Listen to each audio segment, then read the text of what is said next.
this edition of NHK Newsline. I'm Rajapadan with the news from Tokyo. Russia has celebrated the 80th anniversary of the Soviet Union's victory over Nazi Germany. President Vladimir Putin used the occasion to offer a defense of the country's invasion of Ukraine.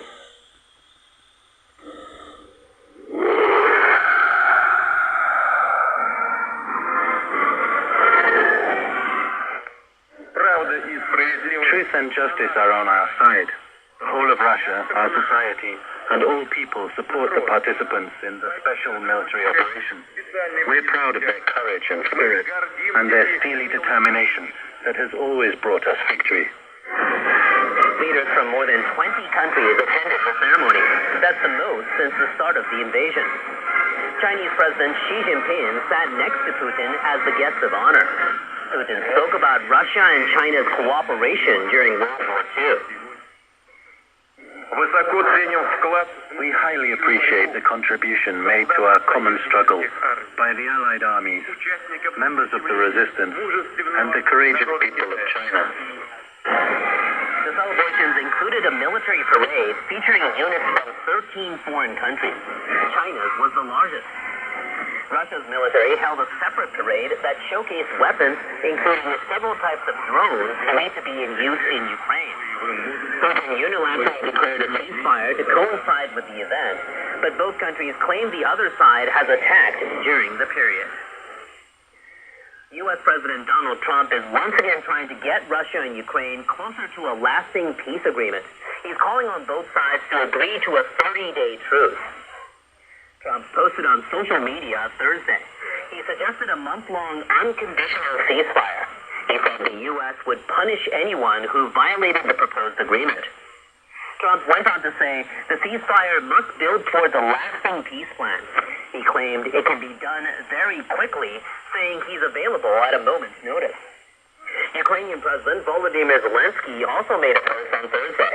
He said he spoke with Trump by phone and told him he's ready to accept a 30-day ceasefire. But he said it must be a real truce with no missile or drone strike. That conversation may have led to Trump's renewed calls for a ceasefire. Now to what's making headlines here in Japan. We're learning details about what may have motivated a man to slash a student at a subway station near the University of Tokyo. The suspect claims he wanted to draw attention to the educational pressures placed on young Japanese. Police arrested 43-year-old Koga on Wednesday after he allegedly attacked a university student with a knife at central Tokyo's Tobaimai station. Another man was also injured, subduing the suspect. Sources close to the investigation say Koga has admitted to carrying out the attack. He reportedly told investigators he chose a location close to a prestigious university and says his victim was targeted at random. The suspect claims when he was young, he faced immense pressure from his parents to do well in school. He says he wanted to send a message to other parents about what can happen if they push kids too far. Koga was handed over to public prosecutors on Friday. He's being held on suspicion of attempted murder and violating weapons possession law. Moving to Japan's southwest, the mayor of Nagasaki says all countries and regions will be invited to this summer's ceremony, marking 80 years since the atomic bombing of the city. It marks a change in direction from recent years, where some countries have been notably absent.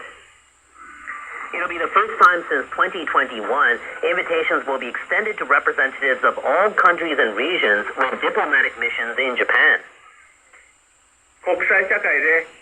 As divisions deepen in the international community, I want all representatives to witness with their own eyes, hear with their own ears, and feel in their hearts the cruel and inhumane consequences of atomic weapons.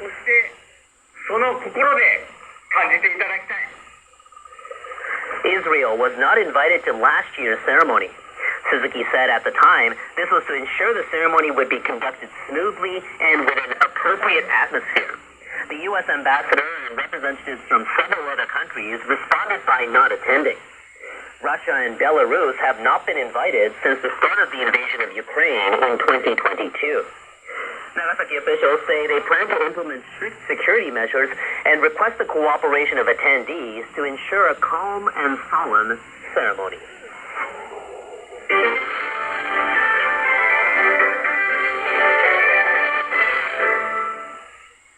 Catholics around the world are celebrating a new pope. Cardinal Robert Francis Prevost was chosen for the role, taking the papal name Leo XIV. He becomes the first pope from the United States, and he was greeted with fanfare at the Vatican by crowds of Catholics who gathered to see the new pontiff make his first public address.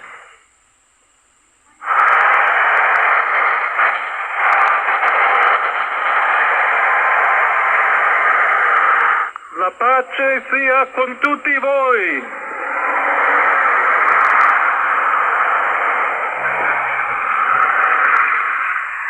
Fratelli, sorelle carissimi, questo è il primo saluto del Cristo risorto, il buon pastore che ha dato la vita per il gregge di Dio.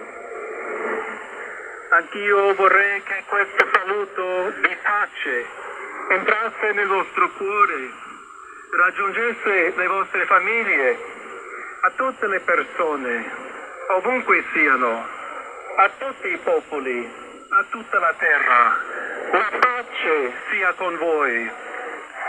133 cardinals from around the world reached a consensus on the second day of their conclave. White smoke billowed from the Sistine Chapel late Thursday afternoon.